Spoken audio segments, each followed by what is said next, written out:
There are places on this planet that were shaped with intention, effort, and knowledge, yet left behind without explanation. Across mountains, deserts, islands, and river valleys, ancient people carved stone, aligned monuments, honored the dead, and then walked away, leaving structures that still refuse to tell us why they exist.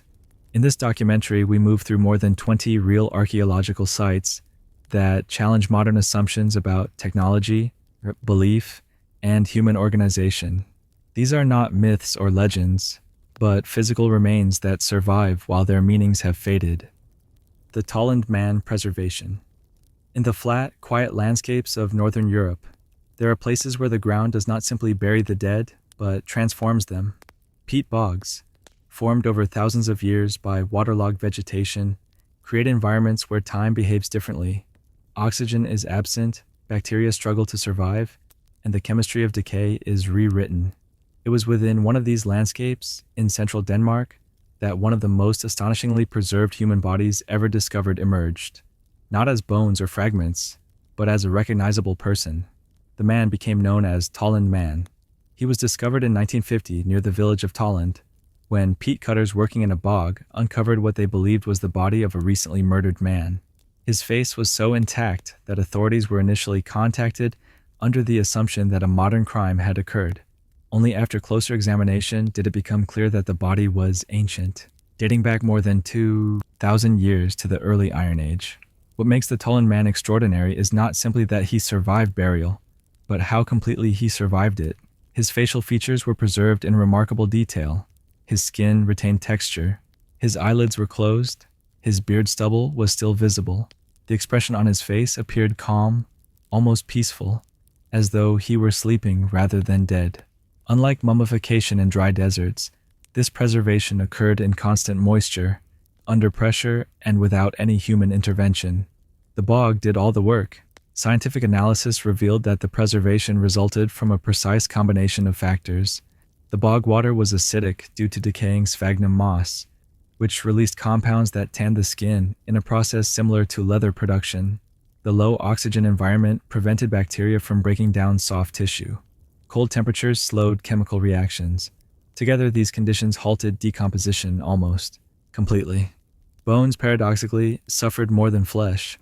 The acidity of the bog dissolved calcium from the skeleton, leaving bones fragile while skin and organs remained intact.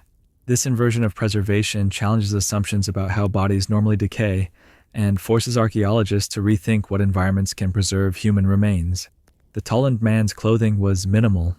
He wore a pointed leather cap and a belt, but little else. Around his neck was a braided leather noose. Medical examination showed that he had been hanged, and that death occurred quickly due to constriction of the airway and blood vessels. This was not an accident. The absence of defensive wounds, the careful placement of the body, and the lack of struggle all suggest a controlled killing. He was not discarded. He was placed deliberately into the bog. This leads to one of the most significant questions surrounding the Tolland Man. Why was he killed? During the Iron Age in northern Europe, bogs were not seen as wastelands. They were liminal spaces, places between land and water, life and death. Archaeological evidence shows that people placed weapons, tools, animals, and occasionally humans into bogs as offerings. These deposits were not random. They were ritual acts. Many scholars believe the Tolland Man was a sacrificial victim. His calm expression, lack of trauma beyond hanging, and careful deposition support the idea that he was killed as part of a ritual rather than as punishment or execution. Analysis of his stomach contents revealed that his last meal consisted of a simple porridge made from grains and seeds, including barley and flax. Some of these plants were not commonly eaten and may have held symbolic meaning. His final hours appear to have been structured. He ate, he was prepared, he was led to the bog. This interpretation does not reduce his death to cruelty. It situates it within a belief system where human sacrifice was seen as necessary to maintain balance, fertility, or favor from unseen forces. Understanding this context is essential to avoid projecting modern moral frameworks onto ancient practices. From a human perspective, the Tolland Man is unsettling because of his familiarity. Unlike skeletons or fragmented remains, he confronts the viewer with a face. His features are human in a way that transcends time.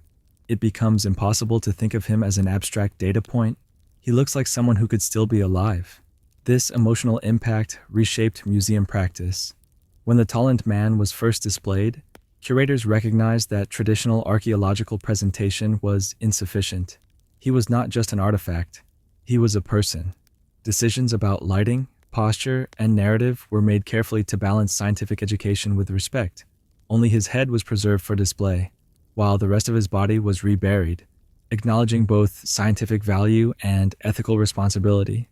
The Tullen Man also became a reference point for understanding other bog bodies across northern Europe. Discoveries such as the Grauball Man and Lindo Man share similar preservation and ritual characteristics, suggesting that these practices were widespread rather than isolated. Together, they form a pattern. People were selected, rituals were performed, bogs became repositories of belief. What distinguishes the Tolland Man is the completeness of preservation and the clarity of context. His death, while violent, was not chaotic. It was intentional, meaningful, and carried out according to rules understood by those who lived at the time. This challenges modern assumptions about violence and ritual. Not all killings were acts of fear or dominance. Some were acts of devotion, framed as necessary exchanges between human communities and the forces they believed governed the world. The Tolland Man stands as one of the clearest examples of how environment, belief, and human choice intersect to shape what survives into the present. The bog did not simply preserve his body, it preserved a moment of cultural logic that would otherwise be lost. A man was chosen, a ritual was completed, the bog sealed the outcome, and more than 2,000 years later, his face reminds us that the past is not distant or abstract. It is human, intimate, and sometimes uncomfortably close, waiting beneath the surface of the landscape for the moment when the ground releases what it has been holding all along. The Chinchorro mummies. Long before pyramids were raised in Egypt, before written language formalized memory, and before complex states defined ritual authority, a small group of coastal hunter-gatherers living along the arid Pacific coast of South America began doing something no other society on Earth had yet attempted. They did not simply preserve their dead by accident or environment. They deliberately transformed them. This practice would continue for thousands of years, quietly producing the oldest known artificial mummies in human history. These people are known today as the Chinchorro culture, and their mummification tradition began more than 7,000 years ago in what is now northern Chile and southern Peru. This date alone forces a reassessment of long-held assumptions about ritual complexity, technological skill, and emotional depth in early human societies. The Chinchorro were not kings or priests. They were not empire builders. They lived by fishing, gathering shellfish, and exploiting one of the richest marine ecosystems on Earth. And yet, their treatment of the dead was among the most complex ever recorded.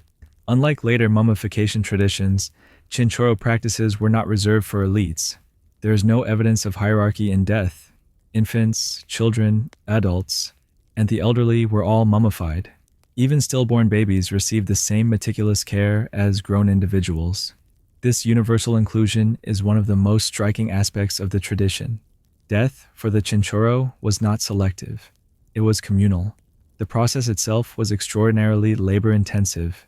In its earliest form, known as the Black Mummy style, the body was completely disassembled. Flesh was removed. Organs were taken out. The skeleton was separated and cleaned. The bones were then reinforced with sticks, reassembled and tied together to recreate the body's structure. After this, skin was reapplied or replaced using animal hides, clay, plant fibers, or ash-based materials. The body was then coated with a manganese-based black pigment, giving the mummies their name. Later variations, such as the red mummy style, involved different techniques but equal care. In these cases, the skin was often left in place, but the body was still opened, organs removed, and cavities filled with materials like earth, feathers, and plant matter. The face was reconstructed using clay masks, sometimes with detailed features. Hair was added, often using human hair, and the entire body was painted with red ochre, leaving the face black. This was not preservation for display. It was reconstruction. From a technical perspective, these procedures required anatomical knowledge, planning, and repeated practice. Tools had to be made. Materials had to be sourced. Time had to be invested over days or weeks. This level of commitment suggests that mummification was not a rare event, but a deeply embedded cultural obligation. From a human perspective, the implications are profound. The Chinchorro lived in an environment where death was frequent. Infant mortality was high, likely due to arsenic contamination in water sources and the harsh conditions of coastal life. Instead of distancing themselves from death, they engaged with it directly, physically rebuilding the bodies of the dead, as if refusing to let them disappear. The dead were not hidden, they were kept among the living. Archaeological evidence suggests that Chinchorro mummies were not immediately buried. Some may have been kept in dwellings or communal spaces for extended periods. Repairs were made over time, indicating ongoing interaction. These were not relics. They were continuing presences. This challenges modern assumptions about grief. Rather than letting go, the Chinchorro held on. They invested labor where later societies invested monumentality. They rebuilt bodies instead of building tombs. Their memorials were not structures in the landscape, but human forms, preserved and maintained through care. Why they did this remains debated. Some researchers argue the practice was rooted in ancestor veneration, where the dead continued to play a role in community identity. Others suggest it was a response to high mortality, particularly among children, transforming grief into action. Another interpretation sees mummification as a way of asserting control over death in an unpredictable environment. What is clear is that the practice evolved over time. It was not static. Techniques changed, styles shifted. Eventually, the tradition faded, replaced by simpler burial practices. This suggests that Chinchorro mummification was not driven by a fixed doctrine, but by changing social and emotional needs. Importantly, the Chinchorro did this without centralized authority. There is no evidence of priests enforcing ritual rules or elites controlling burial rites. The knowledge appears to have been communal, passed through generations by practice rather than instruction. This decentralization makes the achievement even more remarkable. From a scientific standpoint, Chinchorro mummies are invaluable. They preserve soft tissue, hair, and skin far older than most Egyptian mummies. They provide insight into ancient disease, diet, environmental exposure, and social organization.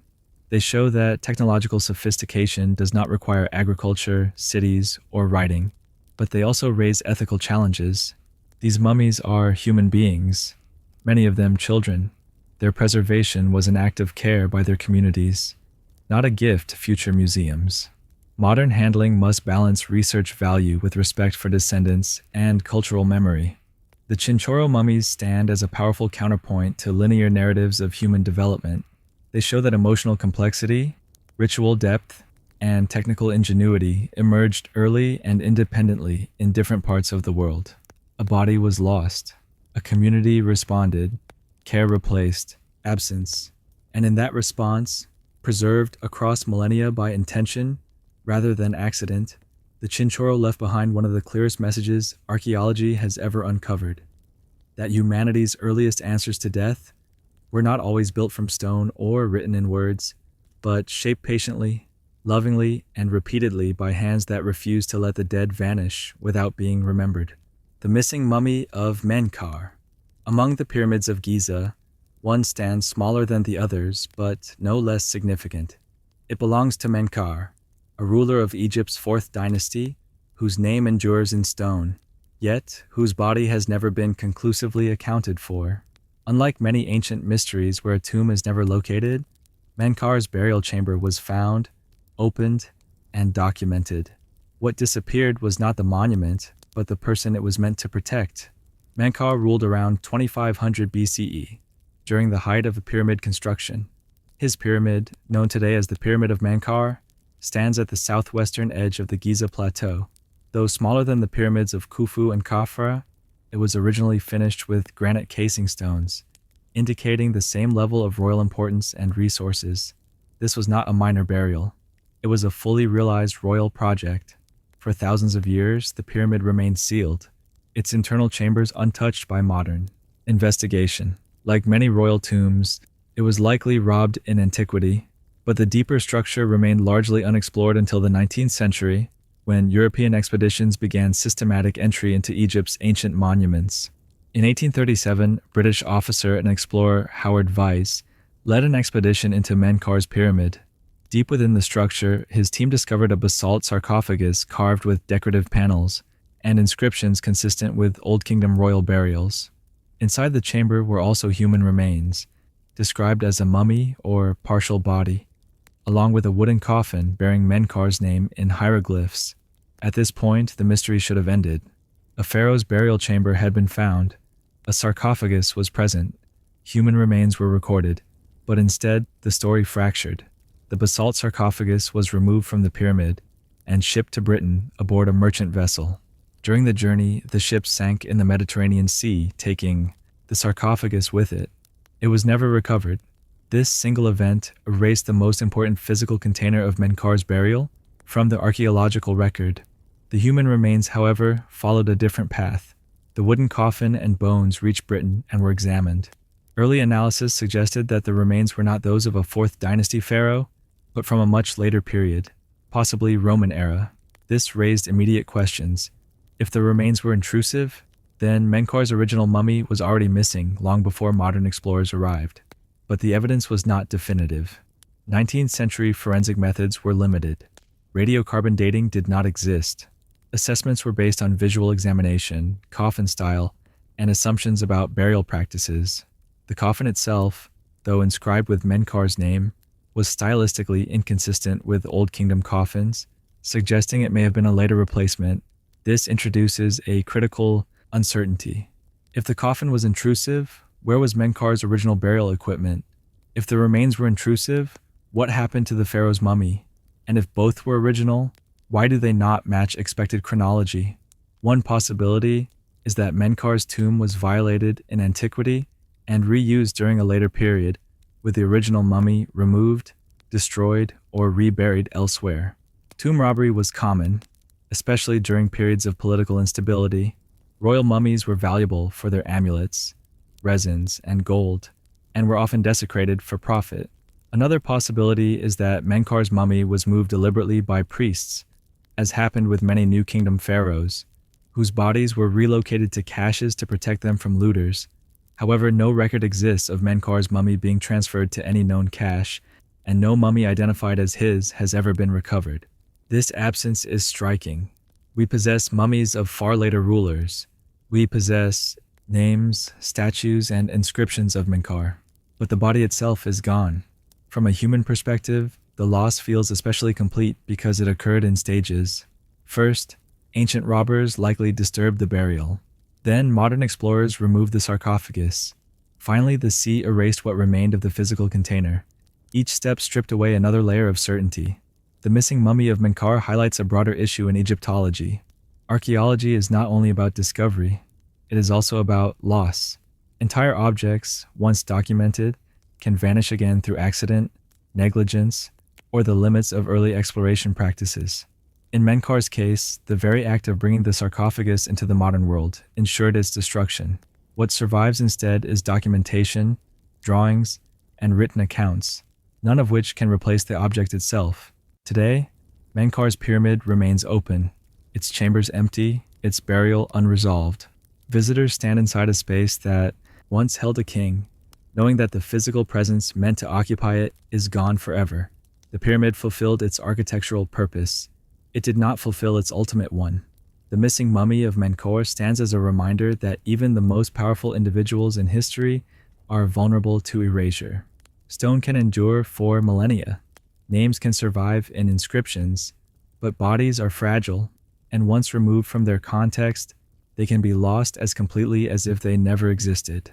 A pyramid was built, a king was buried, the burial was undone, and in that unraveling, Menkar joins a small and unsettling group of rulers whose monuments still dominate the landscape, while their physical selves have vanished entirely, leaving behind a silence that no excavation, no archive, and no theory can fully resolve. The giant sarcophagus of Alexandria. In 2018, during routine construction work in a densely populated district of the ancient Mediterranean city of Alexandria, workers uncovered a discovery that immediately captured worldwide attention. Beneath modern apartment buildings and paved streets lay a massive black granite sarcophagus, sealed and apparently untouched since antiquity. In a country where tombs were often robbed within decades of burial, the possibility that a completely intact sarcophagus had survived for more than 2,000 years was extraordinary. The sarcophagus was enormous, carved from a single block of black granite and weighing an estimated 30 tons. Its lid was fixed in place with a thick layer of mortar, a detail that suggested it had never been opened since the day it was sealed. There were no inscriptions, no hieroglyphs, no decorative reliefs to identify who lay inside. Its power came from mass and material rather than symbolism, which immediately raised questions about the identity and status of the individual or individuals buried within. Because Alexandria was founded by Alexander the Great and served as a capital of the Hellenistic world, speculation grew rapidly. Some wondered whether the tomb might belong to a high-ranking Ptolemaic official, a general, or even be connected in some way to the long-lost burial of Alexander himself. Archaeologists, however, were careful to temper expectations. Alexandria was a city of millions across centuries, and most of its dead were ordinary people whose names never entered historical records. When the sarcophagus was finally opened, the moment unfolded under intense public scrutiny. Instead of gold, inscriptions, or ceremonial arrangements, archaeologists were met with a dark, foul-smelling liquid that had filled the interior over time. This liquid, later identified as a mixture of groundwater and sewage infiltration, had seeped into the sarcophagus through cracks in the stone. Submerged, within it were the skeletal remains of 3 individuals. The presence of 3 bodies immediately ruled out a royal burial. Egyptian royal tombs, even during the Greco-Roman period, followed strict funerary traditions that emphasized individuality, ritual preparation, and symbolic placement. Here the remains were disarticulated, stained black by prolonged exposure to liquid, and lacking any trace of mummification or ceremonial order. Further examination revealed signs of trauma on at least one skull, consistent with a sharp force injury, possibly from a weapon. This suggested that at least one of the individuals may have died violently. The lack of grave goods, inscriptions, or ritual elements reinforced the idea that this was not a burial meant to commemorate status or legacy, but rather a practical interment under unusual circumstances. The question then shifted from who these people were to why such a massive sarcophagus had been used at all. Quarrying, transporting, and carving a granite coffin of this size required significant resources. One explanation is reuse. The sarcophagus may have been originally intended for a single high-status individual, only to be repurposed later during a period of social or political instability, when burial customs became less formal and urgency replaced tradition. Alexandria's history supports this possibility. The city experienced repeated unrest during the late Ptolemaic and early Roman periods, including revolts, military clashes, and administrative collapse. In such conditions, mass burials or improvised interments were not uncommon. The sarcophagus may have served as a secure container rather than a symbolic monument. What made the discovery unsettling for many observers was not what it revealed, but what it failed to provide. The sealed sarcophagus did not deliver names, titles, or clear historical context. Instead, it confirmed something archaeologists encounter frequently but rarely so publicly. Most people in the past, even those buried in extraordinary containers, left no record of who they were or why they mattered to their society. The disappointment expressed by some members of the public reflected a modern expectation that archaeology should confirm legends or uncover dramatic truths. The Alexandria sarcophagus did neither. It revealed ordinary human remains placed in an extraordinary object, and in doing so, highlighted the gap between material grandeur and historical meaning. From a scientific perspective, the find was still valuable. It demonstrated how urban archaeology can preserve intact context even beneath living cities. It provided insight into burial practices in a culturally hybrid environment shaped by Egyptian, Greek, and Roman traditions. It also illustrated the limits of interpretation when written records are absent. The giant sarcophagus of Alexandria stands as a reminder that history is not always composed of identifiable heroes, rulers, or stories with clear conclusions. Sometimes it preserves only containers, stripped of names and narratives, leaving behind evidence of lives that passed through powerful cities without ever entering official memory. The lid was sealed. Centuries passed. The lid was opened. And what emerged was not legend or revelation, but a quiet truth that archaeology repeatedly teaches, that the past is filled with people who mattered deeply to those around them, yet left behind nothing but bones and unanswered questions, waiting beneath the modern world for someone to look carefully and accept that silence itself is often the most honest historical record we have. The Siberian Princess of Ukok. High on the Ukok Plateau, where Russia, China, Mongolia, and Kazakhstan converge, the land appears empty and silent, but this silence is deceptive. For thousands of years, the region served as a corridor for nomadic cultures who understood how to survive in extreme cold, thin air, and seasonal isolation. It was here, preserved beneath permafrost, that archaeologists uncovered one of the most emotionally charged archaeological discoveries of the modern era. A young woman buried with extraordinary care, whose body survived intact for more than 2,000 years. She became known to the world as the Siberian Princess of Ukok, although scholars more accurately refer to her as the Ukok Princess, a member of the ancient Pazyryk culture that thrived in the Altai Mountains during the Iron Age. The burial was discovered in 1993 during a Russian archaeological expedition led by Natalia Polosmak. The mound, or kurgan, appeared unremarkable at first, one of many, scattered across the plateau, but beneath layers of stone and earth lay a wooden chamber that had been flooded with ice shortly after burial. This accidental freezing created a natural deep freeze, sealing the contents in a state of preservation rarely encountered outside glaciers. Inside the chamber lay the body of a young woman, estimated to be in her mid-20s at the time of death. Her skin was intact. Her hair remained styled. Her clothing was preserved in detail. She wore a silk blouse imported from China, a woolen skirt, felt stockings, and elaborate headdresses, indicating long-distance trade networks and social distinction. Surrounding her were sacrificed horses, complete with harnesses and masks, a clear sign that this was not an ordinary burial. But it was her body itself that would change everything. Tattooed across her arms and shoulders were intricate animal motifs, rendered in a distinctive Pazyryk style, mythical creatures, deer, and predators intertwined in flowing patterns that followed muscle lines and joints. These were not decorative marks alone. They were symbolic, possibly tied to spiritual beliefs, identity, or protection in the afterlife. The tattoos were so well preserved that they could be studied in detail, revealing sophistication in Iron Age body art that had previously only been inferred from fragments. Medical analysis added another layer. CT scans and tissue examination revealed that the woman likely suffered from breast cancer and possibly osteomyelitis, conditions that would have caused significant pain and weakness. This suggests that her status in life may not have come from physical strength, but from a social or spiritual role. Many researchers believe she was a shamanic figure or healer rather than a political ruler, despite the popular use of the word princess. This distinction matters. The Pazyryk culture was nomadic and egalitarian compared to later hierarchical societies. Power was not always expressed through crowns or thrones, but through knowledge, ritual authority, and connection to the spiritual world. Her careful burial, isolation from others, and symbolic objects suggest reverence rather than dominance. From an archaeological perspective, the Ukok princess was an extraordinary scientific discovery. From a human perspective, she became something else entirely. Local Altai communities strongly opposed the removal of her body. In their belief system, disturbing ancestral burials disrupts the balance between the living, the land, and the spirit world. After her excavation, the region experienced earthquakes, floods, and social unrest, events many locals attributed directly to her displacement.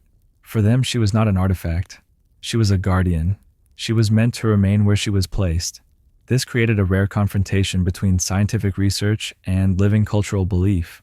While researchers emphasized preservation, documentation, and knowledge, local voices emphasized continuity, respect, and spiritual consequence. The debate was not abstract. It affected real communities and their relationship with the land. For years, her body was kept in a research facility in Novosibirsk, studied and preserved under controlled conditions. But pressure from indigenous groups grew. Eventually, authorities agreed to return her remains to the Altai Republic, where she's now housed in a climate-controlled mausoleum near the plateau, an attempt to balance scientific care with cultural respect. This compromise did not fully resolve tensions, but it acknowledged something archaeology often struggles with: The past is not always finished. The Siberian princess of Ukok is not controversial because of how she lived or died, but because of how her discovery forced modern society to confront competing responsibilities. Science seeks to understand. Communities seek to honor. Both claim legitimacy, and neither can fully negate the other. Her tattoos tell us about Iron Age symbolism. Her clothing tells us about ancient trade. Her body tells us about disease and care. But her story today tells us about ethics.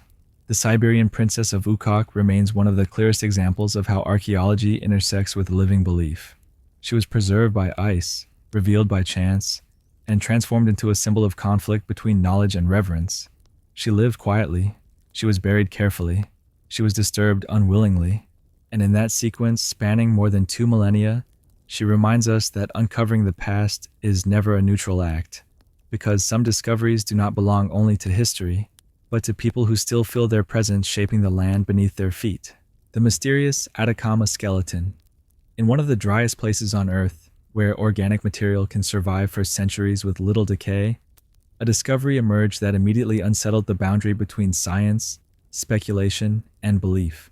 The Atacama Desert of northern Chile has long preserved traces of ancient life, from mummified humans to abandoned settlements. But what was found there in the early 21st century did not resemble anything archaeologists expected to see. It was not buried with ceremony, nor recovered from a controlled excavation. It appeared suddenly, carried into public view without context, and from that moment on it was defined as much by controversy as by anatomy. The object became known as the Atacama skeleton, sometimes called Ata, a name that reflected both familiarity and uncertainty.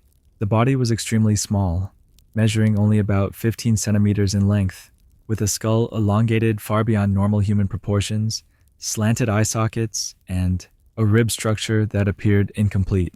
The bones were visible through desiccated skin, giving the impression of extreme age and fragility, yet the preservation suggested it had not been exposed for thousands of years in the usual archaeological sense.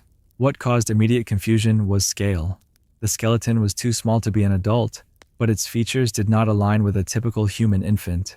The skull shape appeared elongated and pointed. The cranial sutures seemed fused, which normally occurs in adulthood, not infancy. The ribcage showed only 10 pairs of ribs instead of the usual 12. These observations, circulated widely through photographs and X-ray images, quickly pushed the skeleton into the realm of extraordinary interpretation. For some observers, the conclusion was immediate and dramatic.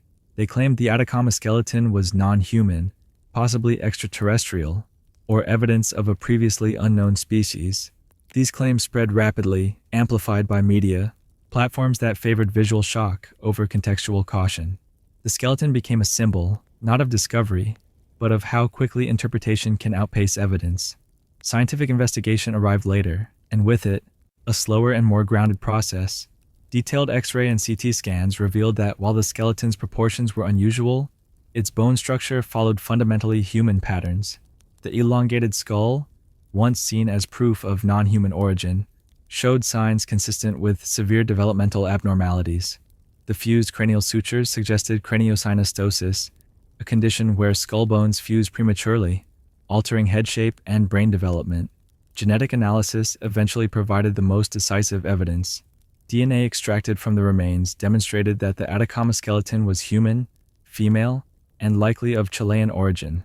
The genetic profile showed multiple mutations affecting bone development, growth regulation, and skeletal maturation. Rather than representing a new species, the skeleton appeared to be the result of a rare and extreme combination of genetic disorders that accelerated bone aging while limiting overall growth. This explanation resolved one mystery, but exposed another. If the skeleton was human, how old was it? Radiocarbon dating and DNA degradation patterns suggested the remains were not ancient in the archaeological sense, but rather several decades old. This placed the skeleton in a modern historical period, raising serious ethical concerns about how it was handled, displayed, and interpreted before its identity was understood. From a human perspective, this is the most troubling aspect of the case. The Atacama skeleton was not an artifact from a distant, anonymous past. It was the body of a child, likely stillborn or deceased shortly after birth, who suffered from profound medical conditions. The desert preserved the remains, but modern curiosity stripped away dignity before context could be restored. The lack of documentation surrounding its discovery worsened the situation. There was no record of burial, no known family, no archaeological oversight. The skeleton passed through private hands, exhibitions, and media appearances before scientific analysis caught up. By the time conclusions were reached, the narrative had already been shaped by speculation rather than responsibility. This pattern is not unique. Throughout history, anomalous human remains have often been labeled as monsters, giants, or outsiders before being understood as individuals affected by disease or variation. The Atacama skeleton fits this pattern precisely. Its body was transformed into a mystery before it was recognized as human. Science eventually clarified what belief distorted. The rib count anomaly, the skull shape, and the apparent bone age could all be explained through known genetic mechanisms acting together in rare combinations. Modern medicine recognizes such cases, though they are exceptionally uncommon. The Atacama skeleton represents an extreme example, not a biological impossibility. Yet, even with scientific resolution, the story does not end comfortably. The remains were eventually repatriated to Chile, where discussions about appropriate handling, burial, and remembrance continue. For many, the skeleton stands as a reminder that scientific curiosity must be balanced with ethical care, especially when dealing with human remains from recent history. The mysterious Atacama skeleton no longer stands as evidence of the unknown, but as evidence of how easily the unknown is created when context is ignored. The body itself did not mislead anyone. Interpretation did. A child was born with severe conditions. The desert preserved the body. Modern eyes misunderstood what they saw, and in that misunderstanding, the Atacama skeleton became a lesson rather than a revelation, reminding us that the true mystery is not how strange the past can appear, but how quickly we forget that even the most unusual remains belong to someone who once lived, suffered, and deserved to be understood before being turned into a symbol of something they never were. The Headless Romans of Britain. Across the former Roman province of Roman Britain, archaeologists have uncovered a pattern of burials that challenges the assumption that Roman funerary customs were uniform, orderly, and guided solely by tradition. In cemeteries from the south of England to the northern frontier, human skeletons have been found deliberately buried without their heads, with skulls placed between legs, at the feet, or sometimes missing entirely. These are not isolated anomalies. They form a recurring phenomenon that forces historians to reconsider how violence, law, belief, and identity intersected in a distant corner of the Roman world. Roman burial was typically conservative and ritualized. Whether cremation or inhumation, the body was meant to be treated as a coherent whole. The separation of head from body represented not only physical violence, but symbolic disruption. In Roman culture, the head was closely associated with identity, authority, and memory. To remove, it was to alter how a person was remembered, and possibly how they existed after death. Yet in Britain, decapitated burials appear with surprising frequency. Sites such as York, London, Cambridge, and rural settlements across England have produced cemeteries where a significant percentage of individuals were buried headless. The practice spans several centuries, from the early Roman occupation through the later imperial period. It occurs in urban centers, military zones, and civilian communities, suggesting that it was neither rare nor confined to a single context. The first question archaeologists ask is always the simplest. Were these people executed? In some cases, the answer appears to be yes. Roman law allowed for decapitation as a form of capital punishment, particularly for non-citizens. Executions were public acts meant to demonstrate imperial authority. In such cases, the head might be removed at the time of death and disposed of separately, while the body was buried, later without it. However, this explanation does not account for all cases. Many headless burials show no signs of execution trauma on the vertebrae, or the cut marks suggest post-mortem decapitation rather than killing blows. In some graves, the head is carefully placed with the body, indicating intention rather than haste or disposal. These details imply ritual rather than punishment. This leads to a second possibility. Some scholars argue that decapitation was performed to neutralize the dead. In Roman and pre-Roman belief systems, the dead were not always passive. Improper burial, violent death, or social transgression could create restless spirits. Removing the head may have been seen as a way to prevent the deceased from returning to harm the living. This interpretation gained strength from the placement of skulls. Heads placed at the feet or between the legs disrupt bodily integrity in a way that appears symbolic. The body is rendered incomplete, unable to walk, speak, or see. In some graves, heavy stones were placed on the torso, further suggesting fear of posthumous movement or influence. Britain complicates this picture because it was not culturally Roman in origin. The province absorbed Roman law, architecture, and administration, but local Celtic traditions persisted. Pre-Roman Iron Age cultures in Britain had their own beliefs surrounding heads, often viewing them as powerful objects containing the essence of the individual. Head-taking was documented among some Celtic groups, and skulls could be displayed, curated, or used ritually. Roman Britain was a hybrid world. Roman practices blended with local beliefs, producing funerary customs that would have seemed unusual in Rome itself. Decapitation burials may reflect this cultural negotiation, where Roman legal concepts intersected with indigenous ideas about death and power. Another layer emerges when social status is considered. Not all headless individuals were marginalized. Some were buried with grave goods, jewelry, or in well-maintained cemeteries. This suggests that decapitation was not exclusively a mark of disgrace. In some contexts, it may have been a socially accepted or even prescribed rite for certain deaths. At sites near military installations, decapitated burials may relate to soldiers, prisoners, or camp followers, each governed by different legal and cultural rules. In urban cemeteries, they may reflect judicial punishment or social anxiety during periods of unrest. From a human perspective, what makes these burials unsettling is their deliberateness. These were not bodies hastily discarded. They were buried with care, placement, and repetition. Someone made decisions about how these individuals would enter the ground. The Roman Empire is often remembered for its order and law, but these burials reveal its edges, where control met fear and adaptation. Britain was distant from Rome, both geographically and culturally. Imperial authority was present, but not absolute. Local practices filled the gaps, especially in matters as intimate and symbolically charged as death. Scientific analysis has added further nuance. Stable isotope studies show that many of the headless individuals were locals, not foreigners or enslaved outsiders. This undermines the idea that decapitation targeted only the marginal. Trauma analysis shows variation in timing and method, supporting multiple explanations rather than a single cause. There is no one story behind the headless Romans of Britain. There are many. Some were likely executed criminals. Some may have been victims of ritualized fear. Some may reflect blended belief systems that no longer survive in written form. The absence of clear textual references from Roman Britain makes interpretation difficult. Roman authors wrote little about provincial burial variation, and when they did, they focused on idealized practices rather than local realities. The headless Romans of Britain remain a reminder that empires do not erase belief. They absorb it unevenly. Law does not eliminate fear, and ritual does not always follow doctrine. Beneath the stone roads and bathhouses of Roman Britain lay communities negotiating death in ways that made sense to them, even if those ways appear disturbing to us now. Bodies were buried. Heads were moved. Meaning was assigned.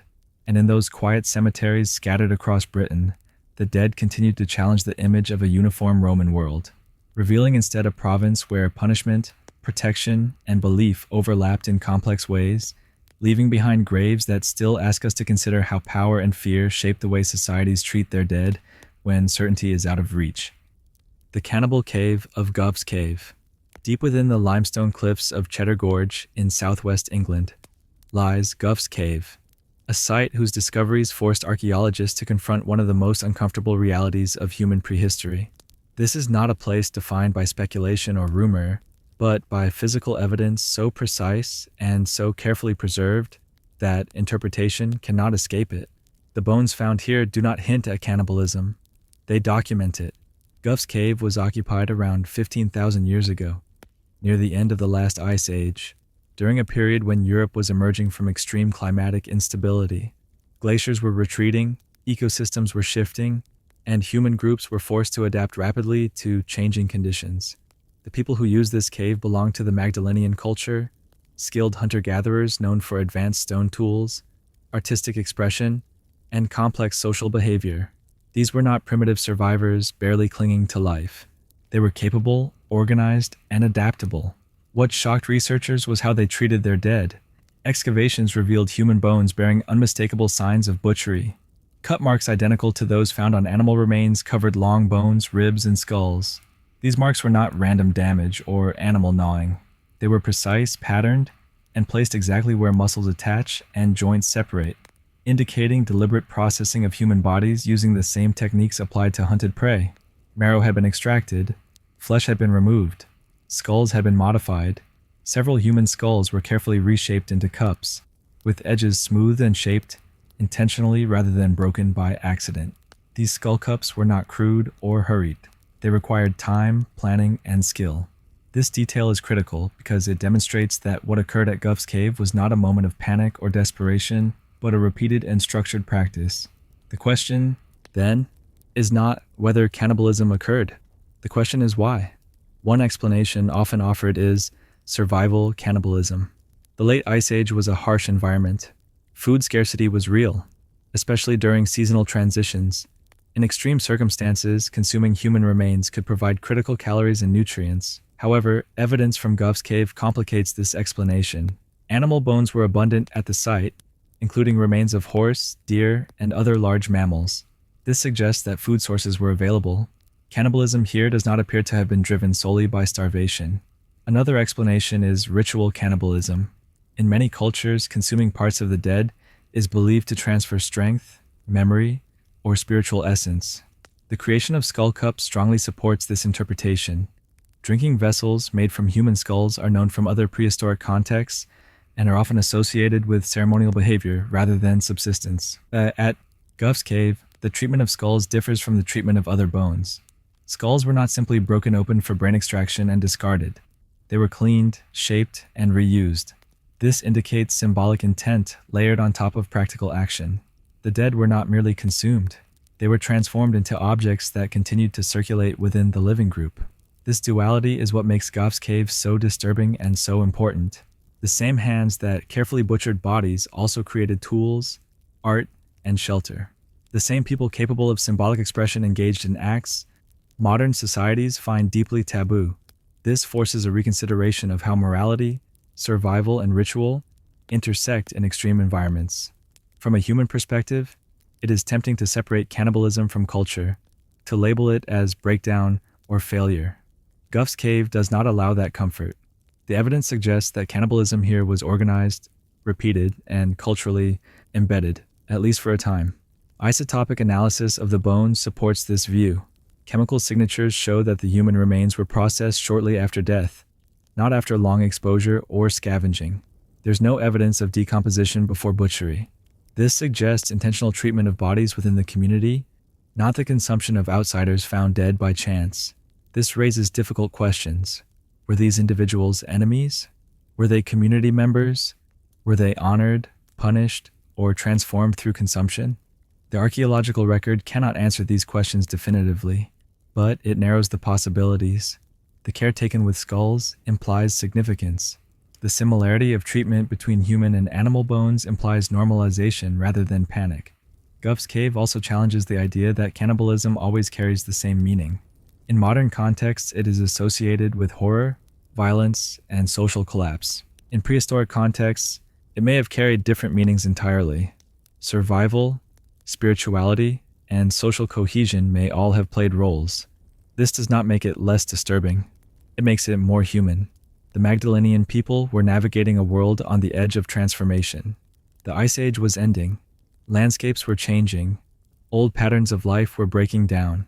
In such times, cultures experiment, adapt, and sometimes adopt practices that later disappear entirely. Cannibalism at Guff's Cave did not persist indefinitely. Later populations in Britain show no evidence of similar behavior. This suggests that the practice was contextual, not inherent, shaped by specific conditions that eventually passed. As this chapter closes, the Cannibal Cave of Guff's Cave stands as one of the clearest examples of how archaeology can strip away comforting narratives about the past. It reminds us that early humans were not divided neatly into civilized and uncivilized, moral and immoral. They were adaptive. They were symbolic. They were capable of acts both creative and terrifying. Bones were cut, skulls were shaped, meaning was imposed, and in the darkness of a cave overlooking a changing world, a group of humans left behind evidence that forces us to confront an uncomfortable truth: that humanity's capacity for ritual, survival, and transgression emerged together, and that understanding the past requires accepting not only what feels noble, but also what feels deeply unsettling, because both are part of the same human story: the stone coffins with no bodies. Across many regions of the ancient world, archaeologists have repeatedly encountered a quiet and deeply unsettling pattern. Stone coffins are discovered intact, carefully carved, deliberately placed, and unmistakably prepared for burial. Yet, when they are opened, they contain no human remains, no skeletons, no ash, no fragments of bone or teeth. Sometimes there are traces of ritual preparation. Sometimes there are grave goods. Often there is nothing at all. These are not tombs destroyed by looters or emptied by time. They are coffins that appear to have been sealed without a body ever being placed inside. This phenomenon is not confined to one culture, one period, or one belief system. Empty stone coffins have been found in ancient Egypt, the Mediterranean, the Near East, Europe, and parts of Asia. The craftsmanship involved varies from simple slabs to massive, finely finished sarcophagi carved from single blocks of stone. The effort invested in their creation makes their emptiness difficult to explain through accident or neglect. The first assumption is usually looting. In many ancient societies, tomb robbery was common. Valuable materials were removed. Bodies were disturbed. Coffins were reused. But in many of these cases, looting does not fit the evidence. The coffins are sealed. There are no signs of forced entry. Mortar remains intact. Lids were not displaced. In some cases, the surrounding burial chamber shows no disturbance at all. If a body had been placed inside and later removed, traces would remain: bone fragments, tooth enamel, resin stains. Yet, in many empty stone coffins, none of these are present. This leads to a second possibility. Some coffins may have served as cenotaphs, symbolic tombs created to honor individuals whose bodies were lost elsewhere. In societies where burial was essential for the afterlife, the absence of a body created a serious spiritual problem. A coffin without remains could serve as a ritual substitute, allowing funerary rites to be completed even when physical burial was impossible. This explanation fits certain historical contexts: soldiers lost at sea, travelers who died far from home, rulers whose bodies were never recovered. In such cases, an empty coffin would still carry meaning. It would still function as a point of remembrance and ritual. However, cenotaphs do not explain all examples. Many empty coffins are found in contexts where there's no indication of symbolic memorialization. They are placed in cemeteries among occupied graves. They follow standard burial orientation. They sometimes include offerings intended for use by the dead. These details suggest expectation rather than symbolism. The coffin was meant to receive a body. It simply never did. Another explanation involves delayed burial. In some cultures, death rituals occurred in stages. A body might be exposed, cremated elsewhere, or undergo decomposition before final interment. In rare cases, the second stage may never have occurred due to disruption, migration, or collapse. The coffin was prepared, the ritual initiated, but completion was interrupted. This explanation becomes more plausible in periods of instability, plague outbreaks, war, sudden abandonment of settlements. If a community was forced to flee, burial plans could be left unfinished. Over time, memory fades, and the empty coffin remains as a fossilized intention rather than an action. There's also the possibility of ritual prohibition. In some belief systems, placing a body in stone could be reserved for certain individuals, or prohibited entirely after specific events. A coffin could be consecrated, sealed, and left unused because circumstances changed. Once sealed, reopening it might have been considered taboo, even if it remained empty. From a human perspective, this is one of the most unsettling explanations. The coffin becomes a closed promise, a space prepared for death, a ritual left unresolved. The emptiness itself becomes sacred. In ancient Egypt, for example, there are cases of sarcophagi found without mummies, yet with inscriptions and preparation consistent with royal or elite burials. In some instances, the body may have been moved to protect it from desecration. In others, the individual may have died elsewhere and never returned. The sarcophagus remained because dismantling it would have violated ritual order. In Europe and the Near East, stone coffins are sometimes found in churches or sacred precincts, empty but undisturbed. These may represent individuals whose burial was planned but never completed, possibly due to political shifts, exile, or sudden death away from home. What makes these coffins so powerful archaeologically is that they represent intention without outcome. Most archaeological remains tell us what people did. Empty coffins tell us what people plan to do. This distinction matters. A completed burial reflects closure, an empty coffin reflects interruption. It preserves a moment when the future was assumed but never arrived. Modern science struggles with this kind of evidence because it resists categorization. There's nothing to analyze biologically. No DNA, no pathology, no cause of death. What remains is material culture stripped of its human counterpart. Yet this absence speaks loudly. The coffin was carved, the stone was moved, the chamber was prepared. All of this required labor, coordination, and belief. The fact that the body is missing does not negate the meaning of those actions. It intensifies it. From an ethical perspective, empty coffins also challenge assumptions about disturbance and preservation. There's a temptation to treat them as incomplete or failed burials. But to the people who made them, they may have been complete in a way we do not understand. Completion does not always require physical presence. Sometimes ritual intent is enough. The stone coffins with no bodies remind us that archaeology is not only the study of remains, but the study of absence. History is filled with plans that were never fulfilled, rituals that were never finished, and spaces prepared for people who never arrived. A coffin was carved. A place was sealed. No body followed. And in that silence, preserved beneath stone and earth, lies one of archaeology's quietest but most profound lessons, that the past is not only made of what happened, but also of what was expected to happen, and that sometimes the most haunting evidence is not a skeleton or an artifact, but an empty space where a human presence was meant to be and never was. The giant footprint casts. In museums, private collections, and archive rooms across several countries, there exist objects that almost never make it into textbooks, yet refuse to disappear from public memory. They are casts of footprints, shaped unmistakably like human feet, but far larger than any human body should reasonably produce. Some measure more than 1/2 meter in length. Others show toe impressions, arches, and heel strikes so clear that they appear intentional rather than accidental. These objects are known collectively as the giant footprint casts, and their existence has long occupied an uneasy space between geology, archaeology, and belief. Unlike myths or oral traditions, these are physical objects. They can be touched, they can be measured, and that is precisely what makes them difficult. Reports of giant footprints appear throughout history, but modern attention focused on them during the 19th and early 20th centuries, when geological exploration expanded rapidly.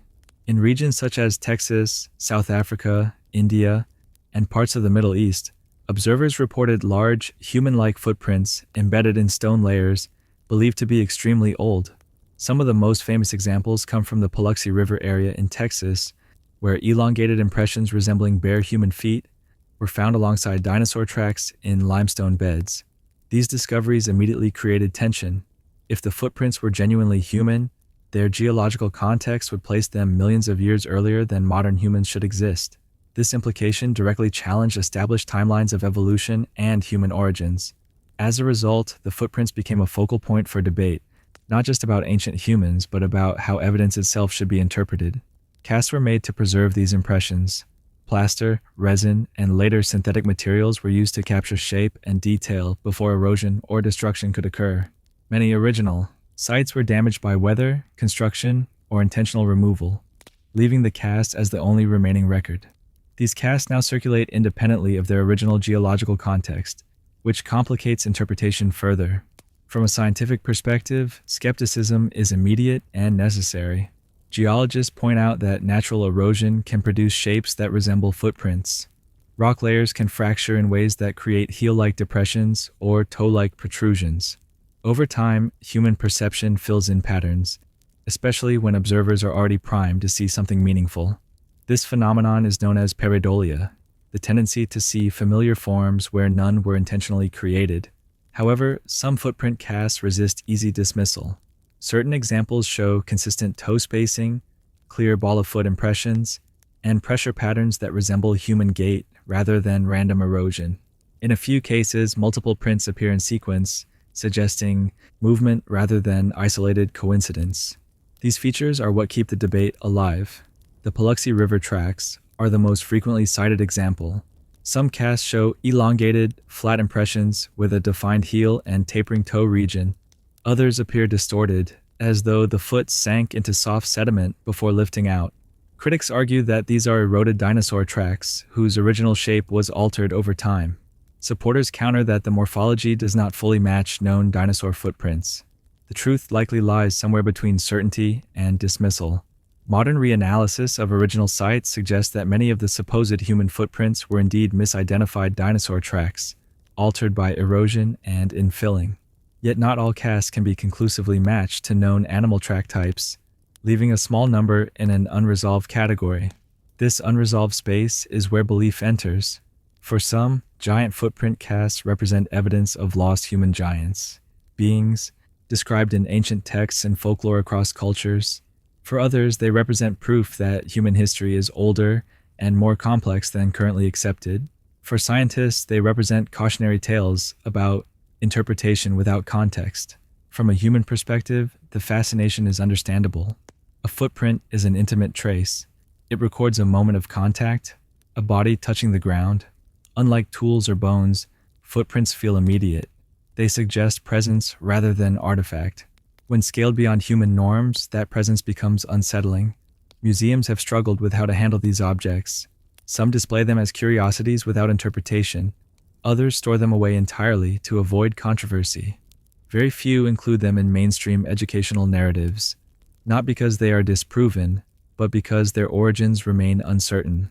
This avoidance fuels suspicion rather than resolution. The absence of explanation creates space for speculation, which then hardens into belief. In this way, giant footprint casts reveal as much about modern culture as ancient landscapes. They show how evidence that does not fit comfortably within existing frameworks is often sidelined rather than fully investigated. Advances in imaging and sediment analysis have begun to offer new tools. High-resolution scans can detect pressure deformation patterns consistent with biological movement. Microstratigraphy can reveal whether sediment was displaced by weight or shaped by erosion. These methods have clarified some cases, but others remain ambiguous due to the loss of original sites, and that loss is critical. Without original context, casts become detached evidence. They preserve shape, but not story. They cannot tell us how the impression formed, only what it looks like now. This limits what science can responsibly claim. The giant footprint casts remain unresolved not because of lack of interest, but because they exist at the intersection of a perception, preservation, and expectation. Some likely represent natural formations misread through human pattern recognition. Others may reflect trackways altered beyond confident identification. None at present provide definitive proof of giant humans walking in deep prehistory. Yet they endure. They continue to be examined, argued over, and revisited because they challenge the comfort of certainty. They remind us that evidence does not speak for itself. It requires context, caution, and humility. An impression was made, stone hardened, time erased context, and in what remains, modern observers see reflections of their own assumptions as much as traces of the past, reminding us that the true mystery is not whether giants once walked the earth, but how easily human meaning steps into the empty spaces left behind when certainty erodes faster than stone. The ancient skeleton with surgery marks. Across continents and across millennia, archaeologists have uncovered human skeletons that bear marks no natural process can explain. These marks are precise, intentional, and unmistakably human in origin. They are cut lines on bone, circular openings in skulls, and carefully smoothed edges where living tissue once healed around surgical intervention. Together, they form one of the most surprising bodies of evidence in archaeology, proof that ancient humans practiced surgery long before modern medicine believed such knowledge possible. The most striking examples come from skulls showing trepanation, a procedure in which a portion of the cranial bone was deliberately removed. These openings are not random breaks caused by trauma or decay. They are shaped, controlled, and often positioned in consistent locations, In many cases, the bone surrounding the opening shows signs of healing, meaning the individuals survived the operation for months or even years afterward. This single fact changes everything. Survival indicates planning. Planning indicates knowledge. Knowledge indicates experience. Trepanation is one of the oldest known surgical procedures in human history. Evidence dates back at least 7,000 years, and possibly much earlier. Trepan skulls have been found in prehistoric Europe, the Andes, Africa, Asia, and the Pacific, suggesting that this practice emerged independently in multiple cultures rather than spreading from a single source. From a modern medical perspective, opening the skull without anesthesia, sterile tools, or advanced anatomical knowledge seems reckless, yet the archaeological record tells a different story. In some regions, survival rates appear remarkably high, especially in cultures where trepanation was practiced repeatedly. This implies that ancient practitioners understood where to cut, how much bone to remove, and how to avoid fatal damage. The cuts themselves are revealing. Some skulls show scraping marks, where bone was gradually worn away, rather than struck. Others show circular drill-like patterns, indicating controlled rotation of tools. Still others reveal straight incisions that form geometric openings. These techniques required steady hands, sharp tools, and intimate familiarity with bone structure. Stone tools were often used. Obsidian, flint, and other sharp materials can produce edges finer than modern surgical steel. When used carefully, they allow clean incisions with minimal splintering. The smoothness of some trepanation edges suggests not only sharp tools, but patience and restraint. Why these procedures were performed remains debated. One explanation is medical necessity. Head trauma from falls, weapons, or accidents was common in ancient societies. Trepanation may have been used to relieve pressure from swelling or bleeding inside the skull. In such cases, survival would depend on precise timing and technique. Another explanation is neurological or psychological treatment. Ancient cultures often attributed seizures, migraines, or altered behavior to spiritual causes. Opening the skull may have been seen as a way to release harmful forces or restore balance. Even if the explanation was spiritual, the outcome could still be medical, especially if the procedure relieved pressure or removed damaged bone. There is also evidence of ritual use. Some trepan skulls show no signs of trauma or disease, suggesting that surgery was not always performed to treat injury. In these cases, trepanation may have been part of initiation rites, status markers, or spiritual transformation. The survival of these individuals indicates that the procedure was accepted, understood, and repeated within their communities. From a human perspective, this raises profound questions.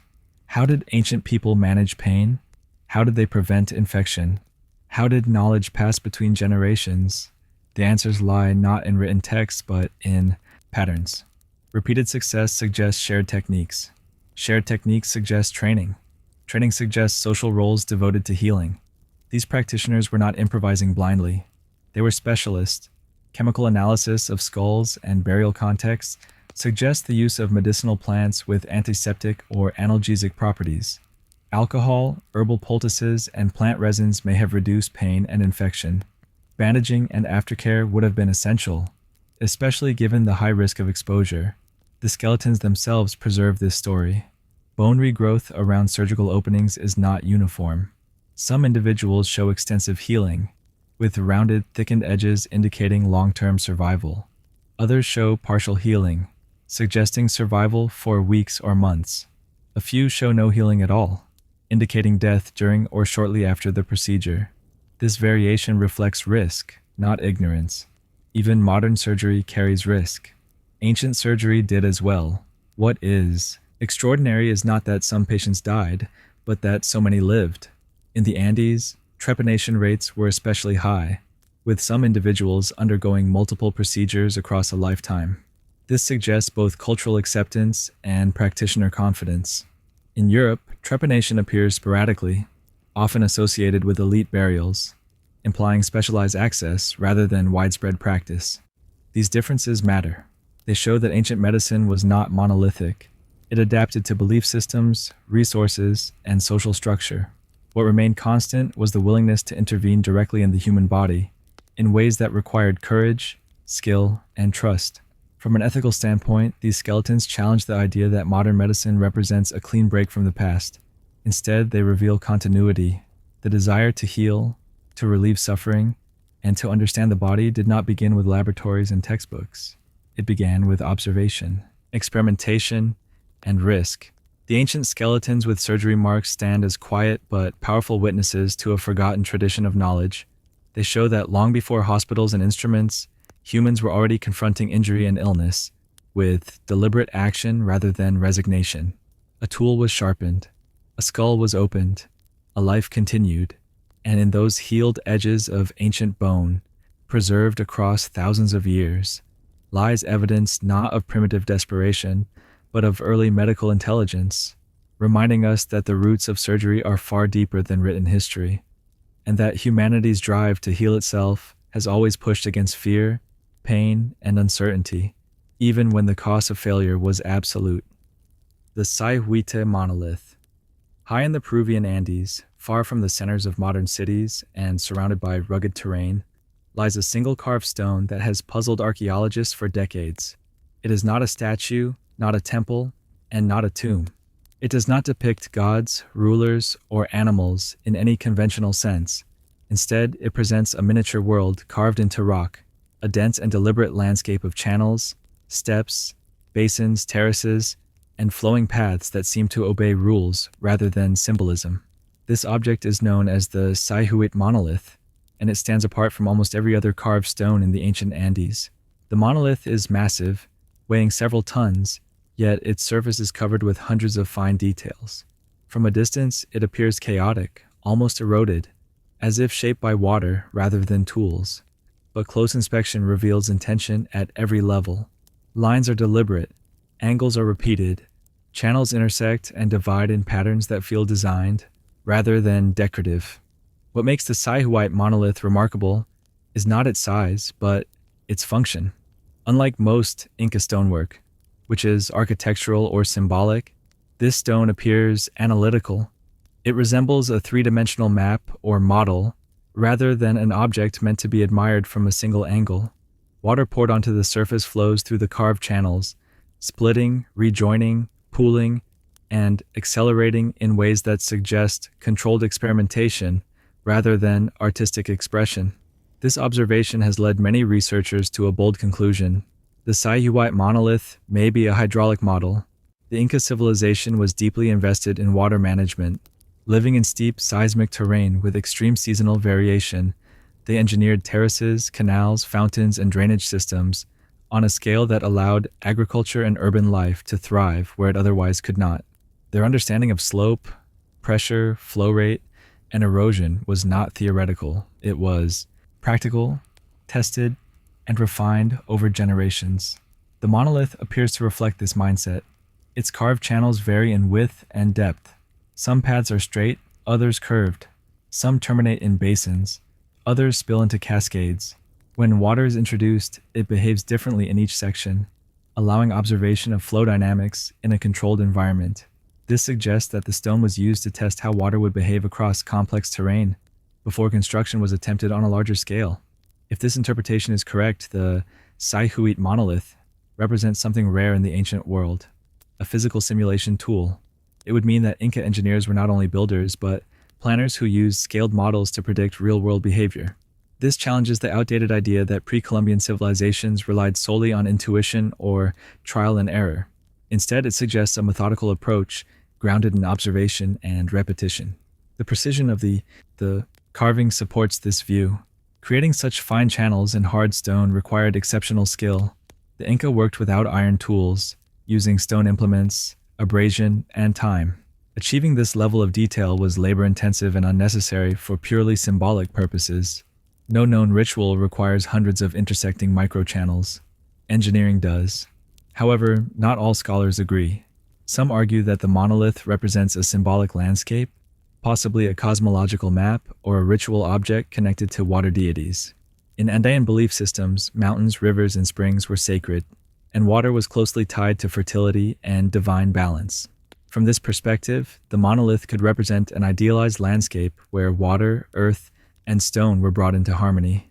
Yet even this interpretation does not exclude function. In Inca society, ritual and engineering were not separate domains. Sacred fountains were also functional. Ceremonial canals still delivered water. The distinction between symbolic and practical was often blurred.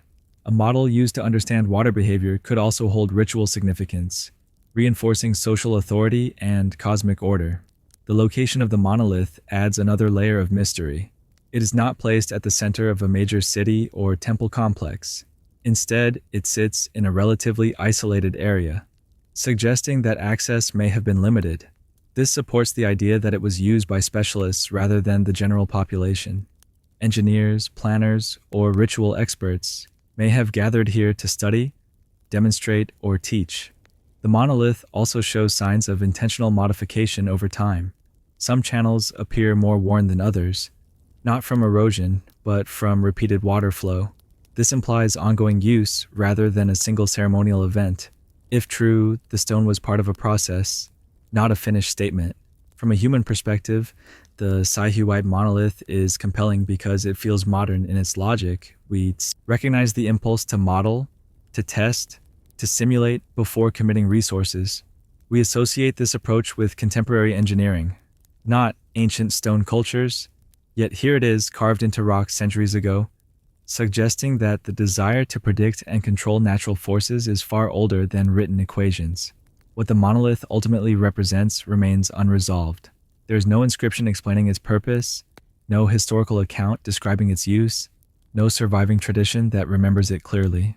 All that remains is the stone itself and the behavior of water when it moves across its surface.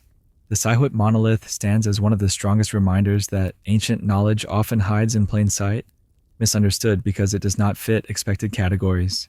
It's not obviously religious, not clearly utilitarian, and not easily labeled as art. It exists between these definitions, reflecting a worldview where understanding nature was both a practical necessity and a sacred act. Stone was shaped, water was guided, knowledge was tested, and in that carved landscape, frozen into a single block of rock, the Inca left behind evidence that complex thinking does not require modern tools, only careful observation, and the patience to let stone and water teach lessons that words never recorded, but which still flow silently across the surface when the conditions are right. Çatalhöyük structures, Turkey. In the wide plains of central Anatolia, beneath layers of earth shaped by time and agriculture, lies one of the most extraordinary human experiments ever uncovered. It does not announce itself with towering monuments or defensive walls. It offers no palaces, no temples rising above the horizon, and no written records to explain its rules. Instead, it presents something far more unsettling to modern assumptions. A dense city that functioned for centuries without streets, without public buildings, and without clear signs of hierarchy. This place is Çatalhöyük, and its structures challenge nearly everything we expect early urban life to look like. Çatalhöyük was occupied roughly between 7400 and 6200 BCE, during the Neolithic period, when humans were transitioning from mobile hunter-gatherers to settled agricultural communities. At its height, thousands of people lived here, packed tightly together in an environment that feels almost deliberately resistant to modern logic. There were no roads. Houses were built wall to wall, forming a continuous mass of mud brick. Movement through the settlement happened across rooftops. People entered their homes through openings in the ceiling, descending by ladder into interior spaces. The roofs functioned as streets, gathering places, and work areas. Life unfolded above ground as much as within it. This architectural choice was not accidental. Building homes without ground-level doors created a sealed exterior, offering protection without fortifications. There were no city walls because the city itself was a wall. Every house supported the next, creating a unified structure rather than individual properties. Defense, privacy, and community were embedded directly into architecture. Inside the houses, the story becomes even more complex. Living spaces were carefully organized. Platforms served as seating, sleeping areas, and work surfaces. Hearths were positioned consistently. Walls were plastered repeatedly, sometimes dozens of times, creating smooth white interiors that reflected light into otherwise dark spaces. These were not temporary shelters.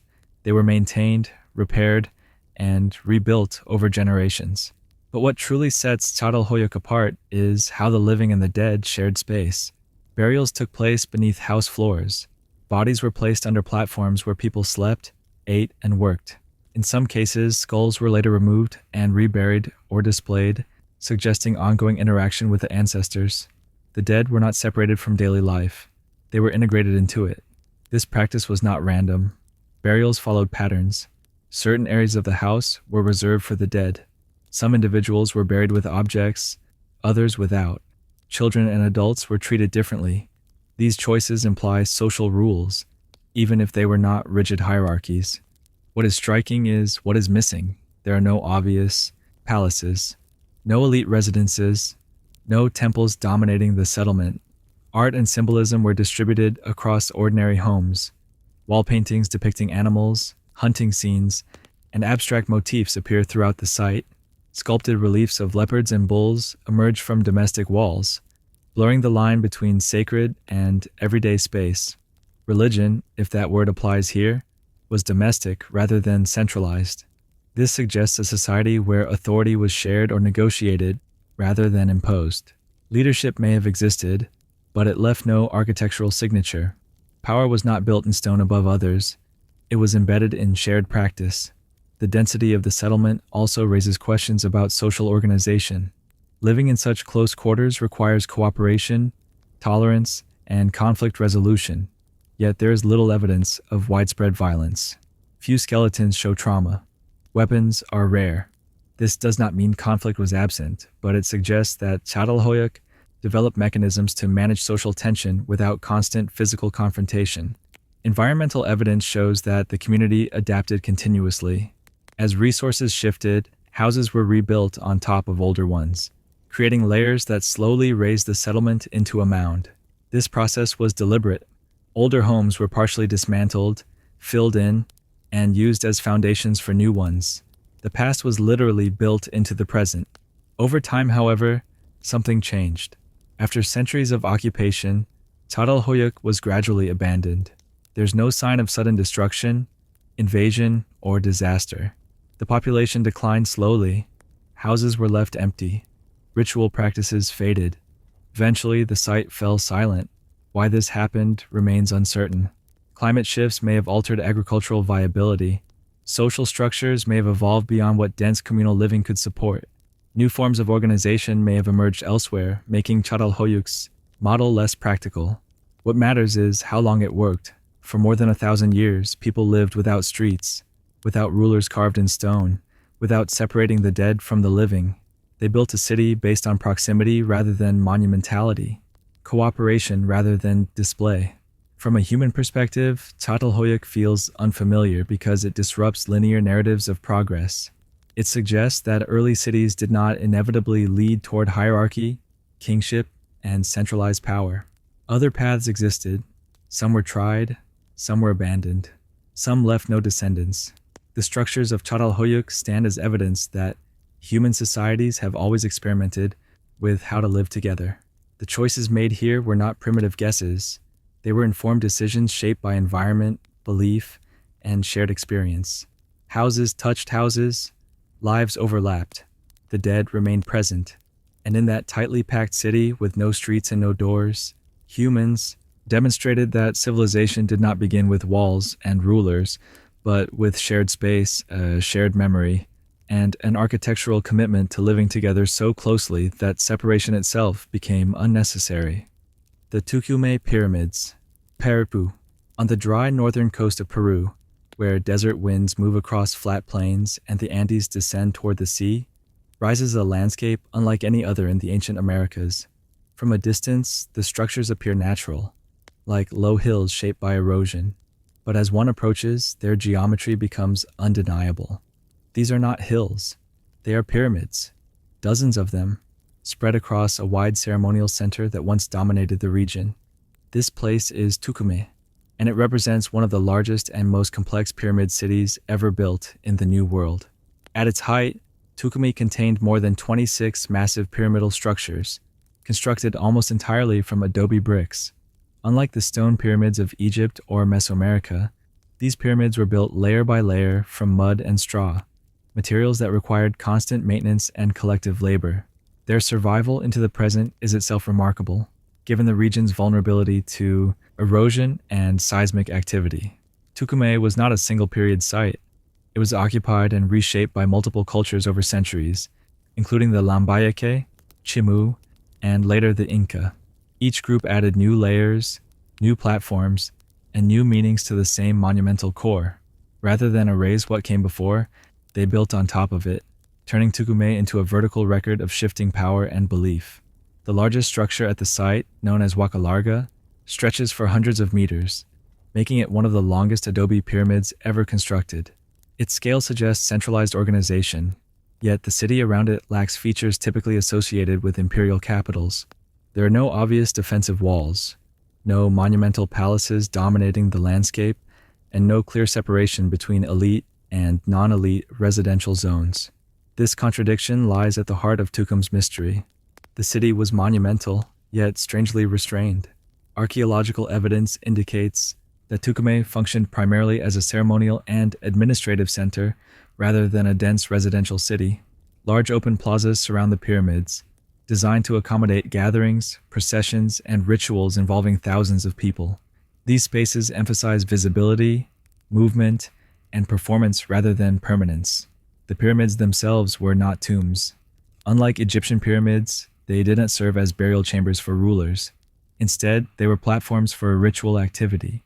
Structures atop the pyramids show evidence of feasting, offerings, and administrative control. Food remains, ceramics, and ritual objects suggest that power here was expressed through ceremony rather than isolation. Human sacrifice appears in the archaeological record, but not at the scale seen in some other ancient societies. Instead, ritual killing at Tucumay seems targeted and symbolic, possibly tied to climatic events or political transitions. This interpretation is supported by evidence of El Niño floods, which periodically devastated the region. In societies dependent on agriculture and irrigation, such events would have carried profound spiritual significance. Mountains mattered deeply here. Tucumay is built near Cerro La Raya, a prominent hill that dominates the skyline. In Andean cosmology, mountains were living entities, ancestors, and sources of power. The placement of the pyramid complex suggests deliberate alignment with this natural feature, reinforcing the idea that the city functioned as an interface between human authority and the sacred landscape.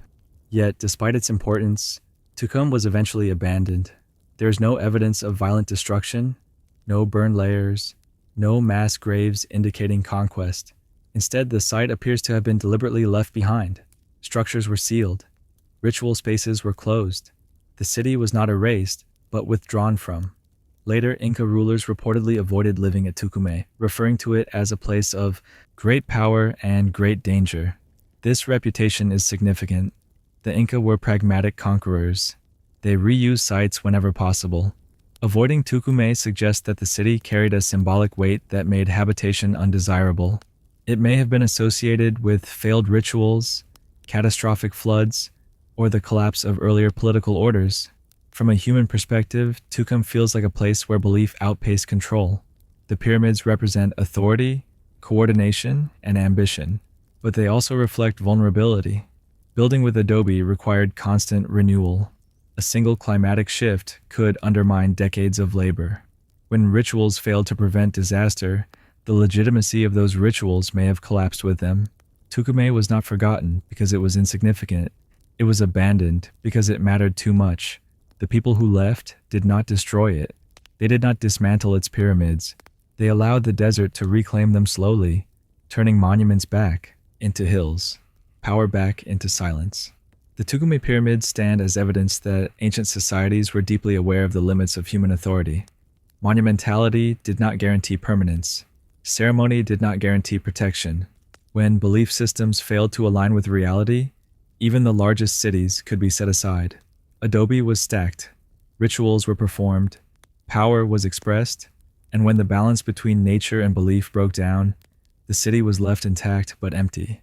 A reminder rising from the desert that sometimes the most revealing archaeological sites are not those destroyed by enemies, but those quietly abandoned by their own builders, who chose to walk away from power rather than pretend it still worked. Hu Vinapu Stonework, Easter Island. On the southern coast of one of the most isolated inhabited islands on Earth, a stone wall stands that seems profoundly out of place. It does not resemble the towering statues that made the island famous. It does not follow the rough, stacked style, seen elsewhere across the landscape. Instead, it presents something far more unsettling to archaeologists: massive stone blocks, cut and fitted together with a level of precision more commonly associated with distant continental civilizations. This site is Ahuvinapu, and its stonework continues to challenge assumptions about how, and by whom, it was created. Easter Island, known locally as Rapa Nui, lies thousands of kilometers from any major landmass. Its settlement history is one of isolation, adaptation, and cultural intensity. The people who lived here carved nearly 1,000 moai statues, transported them across difficult terrain, and erected them on ceremonial platforms called ahu. Most of these platforms are built using relatively simple techniques, stacking stones of uneven shape and size. Ahuvinapu is different.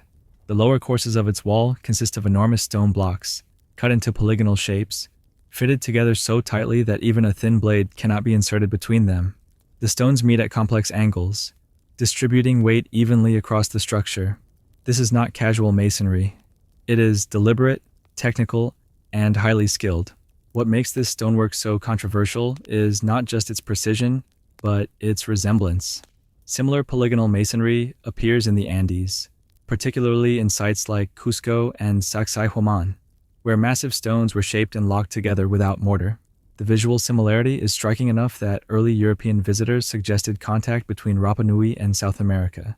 This idea was dismissed for decades as speculative, largely because such contact seemed implausible given the distances involved. Yet the stones remain. Ahuvinapu's blocks were not quarried casually.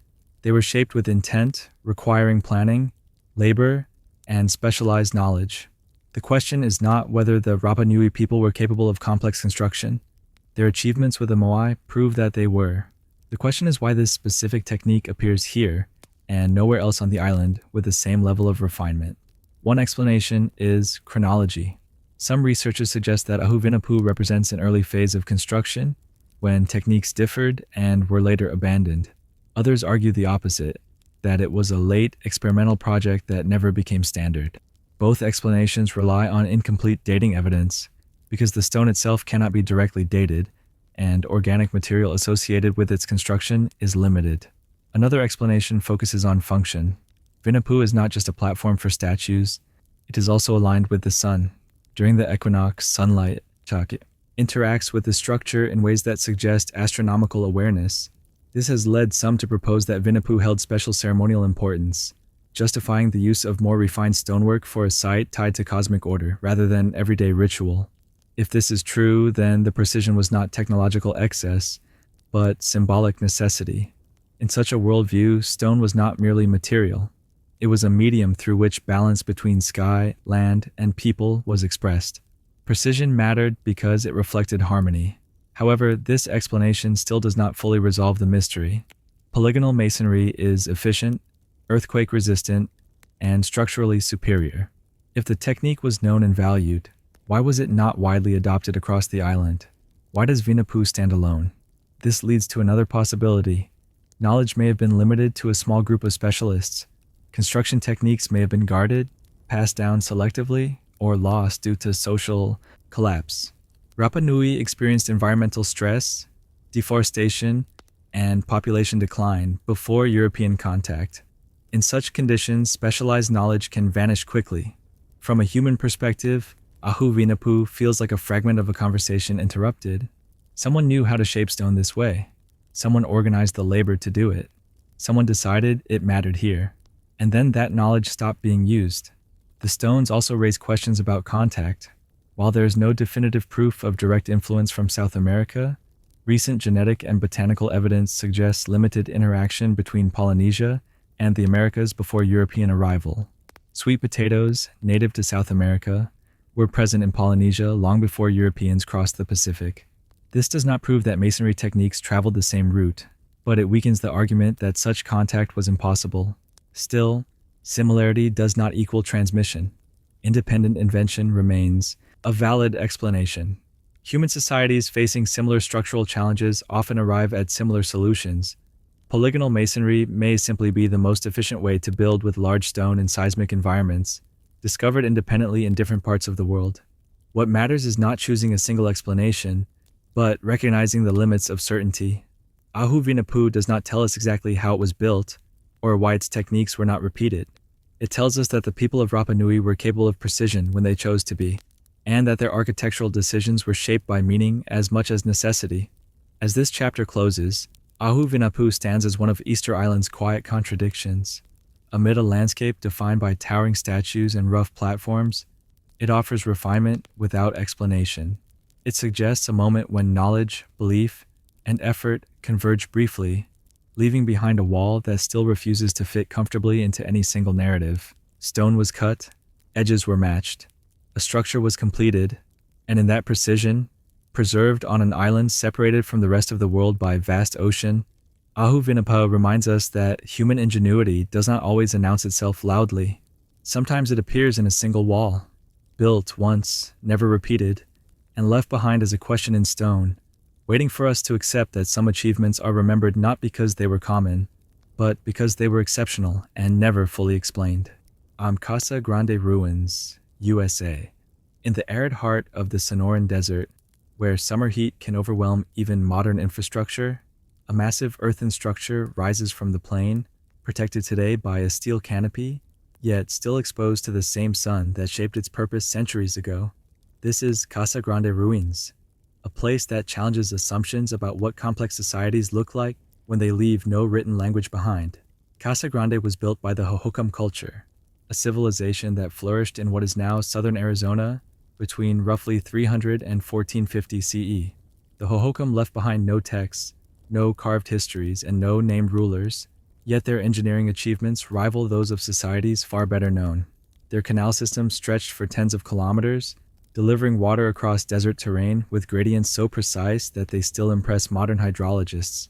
At the center of this landscape stands the Great House of Casa Grande. Unlike surrounding dwellings made of lighter materials, this structure was built from caliche, a dense natural cement formed from desert soil.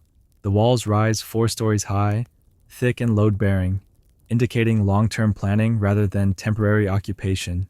This was not a house in the domestic sense. It was a focal point. What makes Casa Grande extraordinary is not only how it was built, but how it was aligned. Openings in the structure correspond precisely with solar and lunar events. During solstices and equinoxes, sunlight passes through specific windows and doorways, illuminating interior walls at predictable moments. This alignment suggests intentional astronomical observation, carried out without metal tools, without lenses, and without written calculation. The Great House functioned as a calendar. By tracking the movement of the sun and moon, the Hohokam could determine planting seasons, ceremonial dates, and irrigation timing. In a desert environment where water management determined survival, this knowledge was essential. Casa Grande was not simply symbolic, it was practical. Yet the structure was not fortified. There are no defensive walls, no arrow slits, no evidence of military occupation. This suggests that the authority exercised here was not enforced through violence, but through coordination and knowledge. The Great House likely served as a communal center where information was shared rather than imposed. The surrounding settlement reinforces this interpretation. Excavations reveal a network of villages connected by canals rather than roads. Homes were modest. Burials were simple. There is little evidence of extreme social hierarchy. Power, if it existed, did not manifest through monumental separation. This raises an important question. Why build something so large and precise in a society that otherwise avoided monumentality? One explanation is that Casa Grande was never meant to dominate the population visually. Instead, it anchored the landscape functionally. It served as a reference point, a place where cycles were observed and knowledge was maintained across generations. The building itself shows signs of repeated modification. Walls were reinforced, openings were adjusted, floors were raised. This suggests long-term use and adaptation rather than a single construction event. Casa Grande was not frozen in time. It evolved alongside the society that depended on it. And then, sometime in the 15th century, the Hohokam world changed. Canals were abandoned. Villages emptied. Casa Grande ceased to function as a living center. There's no evidence of violent conquest, no mass destruction, no abrupt collapse. Instead, the transition appears gradual and complex. Possible causes include prolonged drought, flooding that damaged irrigation systems, social fragmentation, or shifts in trade networks. Whatever the reason, the people who built Casa Grande did not maintain it indefinitely. They left behind a structure still standing, but probably disconnected from the system that gave it meaning. Later indigenous groups regarded the site with reverence. When Spanish explorers arrived, they were told that Casa Grande was built by ancestors long before memory. The ruins were respected, not reused or dismantled. This continuity of respect matters. It suggests that even without knowing its exact function, later communities recognized its importance. From a human perspective, Casa Grande feels restrained. It does not shout power. It does not glorify rulers. It does not demand attention. Instead, it quietly records knowledge in alignment and shadow, offering proof that complex thought does not require writing, stone monuments, or centralized authority. Modern archaeology often struggles to classify such sites because they do not fit expected models of civilization. Casa Grande forces a broader definition, one that includes societies organized around cooperation, environmental awareness, and shared knowledge rather than hierarchy. The Casa Grande ruins stand as evidence that intelligence leaves many kinds of traces. Some are written, some are carved, others are aligned carefully with the sky and left to function silently, as long as the people who understand them remain. Earth was shaped, walls were raised, the sun was measured, and in the desert, a structure still stands that once told time without clocks, guided agriculture without calendars, and coordinated a society without kings, reminding us that complexity in human history often appears where we least expect it, expressed not through domination, but through deep attention to the rhythms of the natural world. El Fuerte de Samaipata, Bolivia, high on the eastern edge of the Andes, where the mountains descend toward the Amazon basin and ecosystems collide, lies a site that defies almost every category archaeologists try to assign it. It is not a fortress in the military sense, despite its name. It is not a city, not a temple complex, and not a simple ceremonial platform. Instead, it is a mountain that was deliberately carved, reshaped, and ritualized across centuries by different cultures, each adding meaning without fully erasing what came before. This place is known as El Fuerte de Samaipata, and it remains one of South America's most complex and misunderstood archaeological landscapes. The heart of Samaipata is a massive natural sandstone ridge, rising prominently above the surrounding terrain. Rather than quarrying stone from it or building structures on top in the usual way, ancient builders carved directly into its surface. The result is a vast sculpted rock covered with channels, niches, steps, basins, animal figures, and geometric patterns that stretch across hundreds of meters. From above, the site looks less like architecture and more like a coated surface, as though the mountain itself was turned into a canvas of intention. The earliest modifications likely began long before the Inca arrived. Archaeological evidence suggests that local cultures, possibly linked to eastern lowland groups, were the first to mark the rock. These early carvings appear more abstract, focused on channels and basins that may have guided water across the surface. Water, in this environment, was not only practical, but sacred. Controlling its flow symbolized control over fertility, agriculture, and seasonal cycles. Later, the Inca incorporated Samaipata into their expanding empire, but they did not erase what existed. Instead, they adapted it. This is a critical detail. The Inca were known for imposing their architectural style across conquered territories, yet at Samaipata, they chose accommodation rather than replacement. They added terraces, pathways, and administrative buildings around the carved rock rather than dismantling it. This suggests that the site already held deep spiritual significance, one that even imperial authority chose to respect. The name El Fuerte, meaning the fortress, is misleading. There are no defensive walls enclosing the main carved rock, no battlements, no strategic features typical of military installations. The site's power was symbolic rather than martial. It occupied a liminal zone between highland and lowland worlds, serving as a meeting point between cultures, trade routes, and belief systems. The carvings themselves resist simple interpretation. Some resemble animal forms, including snakes and felines, creatures often associated with power and transformation in Andean cosmology. Others are purely geometric, suggesting measurement, alignment, or abstraction rather than representation. Long channels run across the rock, intersecting with basins in ways that imply deliberate water control rather than decoration. When rain falls, the mountain comes alive. Water flows along carved paths, gathers in depressions, and spills over edges in predictable patterns. This behavior appears intentional, reinforcing the idea that the site functioned as a hydraulic and ritual system combined. Observing water move across the rock would have been a powerful sensory experience, linking sky, stone, and earth. Astronomical alignment has also been proposed. Certain carved features appear oriented toward solar events, though definitive conclusions remain elusive. What is clear is that Samaipata was designed to be experienced over time, through movement, weather, and seasonal change, rather than viewed as a static monument. Surrounding the carved rock are the remains of structures built by the Inca and later occupants. These include residences, storage facilities, and plazas, indicating that Samaipata functioned as an administrative and ceremonial hub rather than a permanent population center.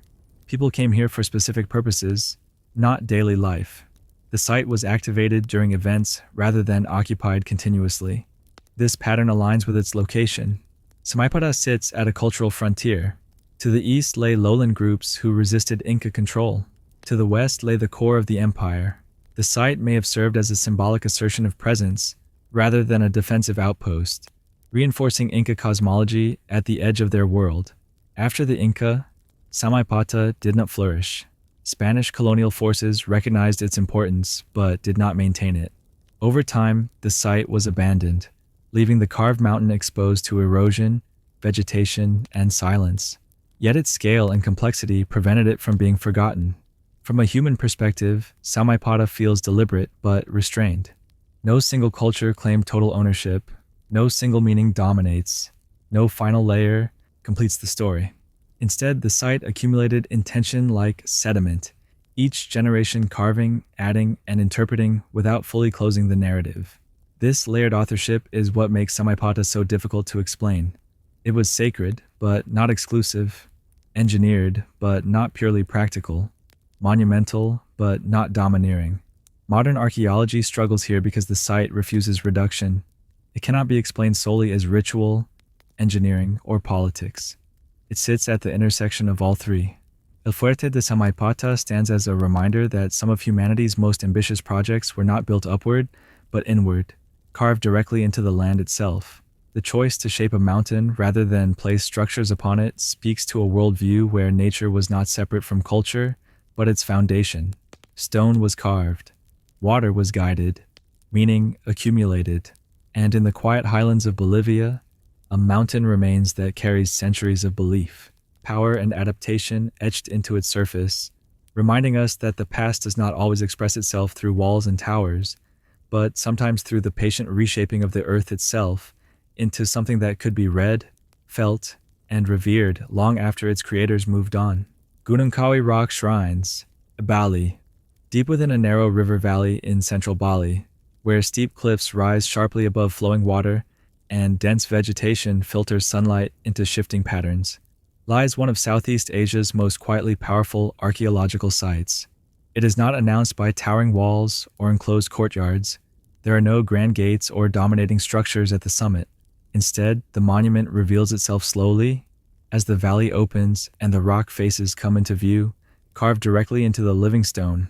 This place is Gunung Kawi, and it represents a form of monumentality that relies not on construction, but on subtraction.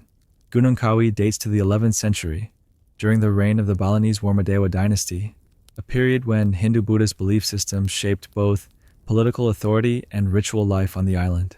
The shrines consist of 10 massive rock-cut reliefs, each carved into the cliff face, standing several meters tall and framed by shallow niches. They resemble temple towers, yet they are not buildings. They are silhouettes carved into stone, deliberately inaccessible and never meant to be entered. This choice is essential to understanding the site. Gunung Kawi is not architecture in the conventional sense. It is a statement carved into the landscape, designed to be seen, approached, and respected, but not occupied. The shrines function symbolically rather than practically, marking presence rather than providing space. The reliefs are believed to commemorate royalty, likely members of the Warmadewa lineage, including King Udayana and his descendants. Inscriptions carved nearby reference royal titles, reinforcing the interpretation that these shrines served as memorials rather than tombs. No bodies were placed within them. No chambers were hollowed behind the facades. The dead were honored through form, not interment. This distinction matters. In many ancient cultures, power is preserved by enclosing the dead. At Gunung Kawi, power is preserved by carving memory into the valley itself. The rock becomes witness rather than container. The valley setting is not incidental. Gunung Kawi is positioned along the Pakarisan River, one of Bali's most sacred waterways. Water in Balinese cosmology is not simply a resource, it is a conduit of purity, balance, and connection between the human world and the divine. The placement of royal memorials along a flowing river suggests an intentional relationship between lineage, continuity, and natural cycles. The shrines are divided across both sides of the valley, with groups of 5, 4, and 1, separated by the river's course. This arrangement has prompted speculation about family structure, hierarchy, or ritual symbolism, though no definitive explanation survives. What is clear is that the site was designed as a landscape experience, rather than a single focal monument. Visitors descend hundreds of steps to reach the valley floor. This descent is part of the ritual logic. Movement downward toward water and shadow reinforces humility and transition. The shrines are not elevated above the viewer. They loom at eye level, emerging directly from the cliff face, creating a sense of proximity without access. Carving at this scale required significant effort. The cliff faces are composed of volcanic rock, hard enough to resist erosion, but workable with iron tools. Removing this volume of stone demanded coordinated labor, planning, and sustained investment. Yet there is no excess decoration. The surfaces are restrained, almost austere, emphasizing form over ornamentation. This restraint reflects a broader Balinese worldview. Power was not expressed through overwhelming scale or domination of space. It was embedded in alignment with nature, ritual repetition, and continuity. Gunung Kawi does not attempt to overpower the valley. It integrates into it. Over time, the site expanded beyond the royal shrines. Monastic, cells, meditation niches, bathing pools, and small temples were carved or built nearby, suggesting that the valley became a living ritual landscape. Monks and priests likely inhabited the area, maintaining ceremonies and preserving the sanctity of the site long after the original royal figures had passed. This continuity is significant. Gunung Kawi was not abandoned abruptly. It faded gradually as political centers shifted and new forms of religious expression emerged. Yet the valley never lost its sacred character. Even today, it remains an active religious site, not merely an archaeological ruin. From a human perspective, Gunung Kawi feels deliberately quiet. It does not seek attention. It does not dominate the skyline.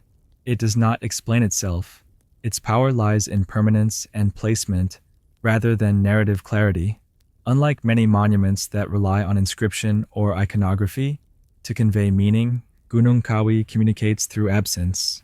The shrines resemble doors that lead nowhere, towers that cannot be climbed, temples that cannot be entered. This inversion forces the observer to confront the idea that memory does not require access, only acknowledgement.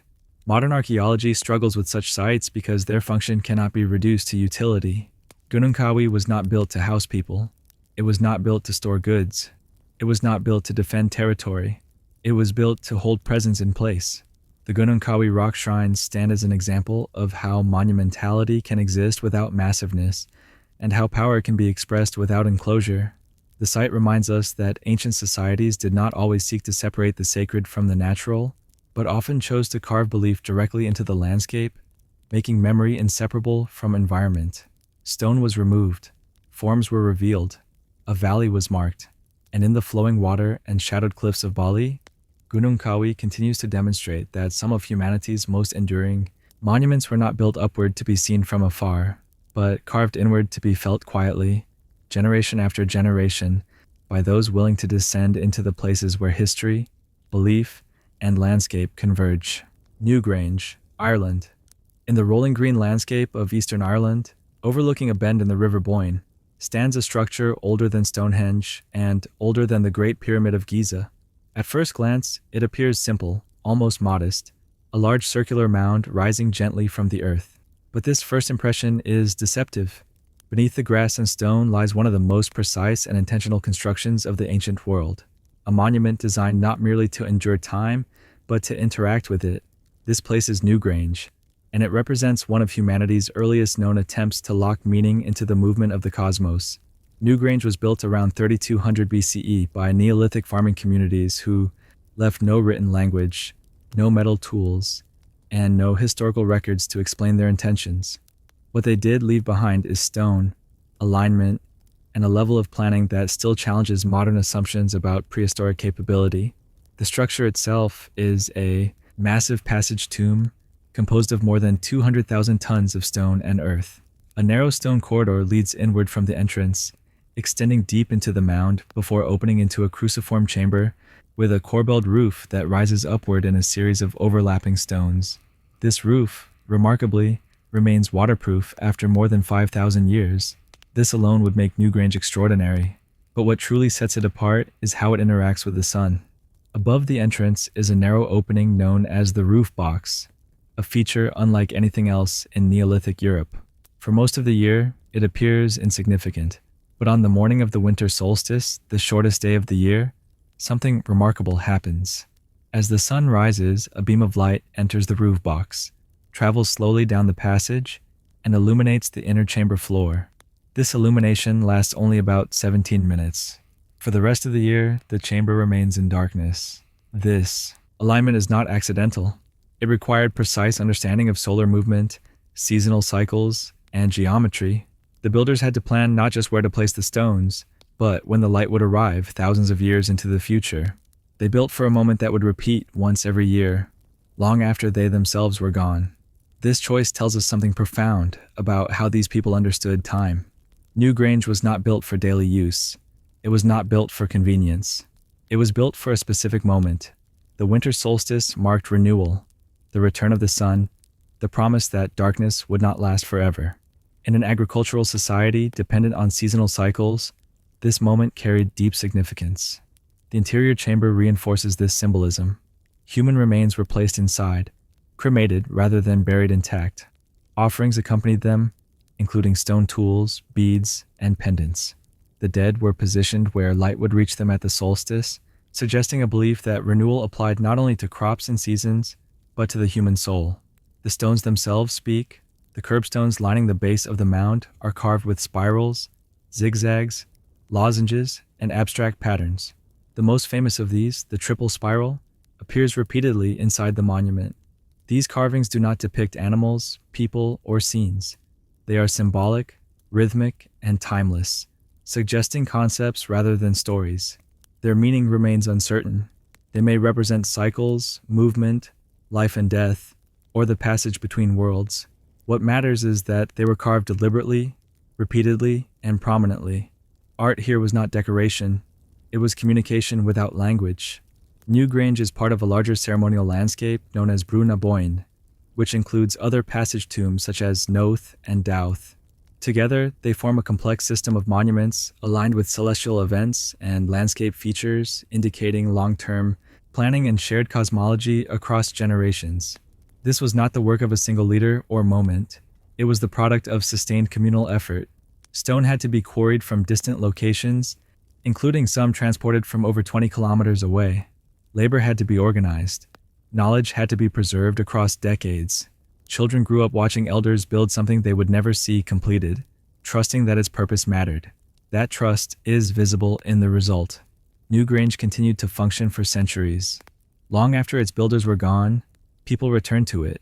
Later cultures respected it, reused it, and mythologized it rather than destroying it. In Irish mythology, the site became associated with the gods, particularly the Tuatha De Danann, reinforcing its identity as a place where the human and the otherworldly intersect. From a human perspective, Newgrange feels intimate despite its scale. The passage is narrow, the chamber is enclosed, the light arrives quietly. This is not spectacle, it is experience. Modern visitors who witness the solstice illumination often describe it as profoundly moving, even without sharing the belief system that created it. This reaction is not accidental. The monument was designed to produce that effect, using light, darkness, and anticipation to shape emotion. Newgrange stands as one of the clearest examples of how ancient societies embedded meaning into architecture, without relying on written explanation. It shows that precision, patience, and long-term thinking are not modern inventions, but ancient human instincts. Earth was moved, stone was shaped, light was captured, and in that brief moment, each winter when the sun reaches into the heart of the mound, Newgrange reminds us that the earliest monuments were not built to dominate landscapes or display power, but to align human life with cosmic rhythms, creating a shared moment of meaning that could outlast memory, language, and even the people who first imagined it.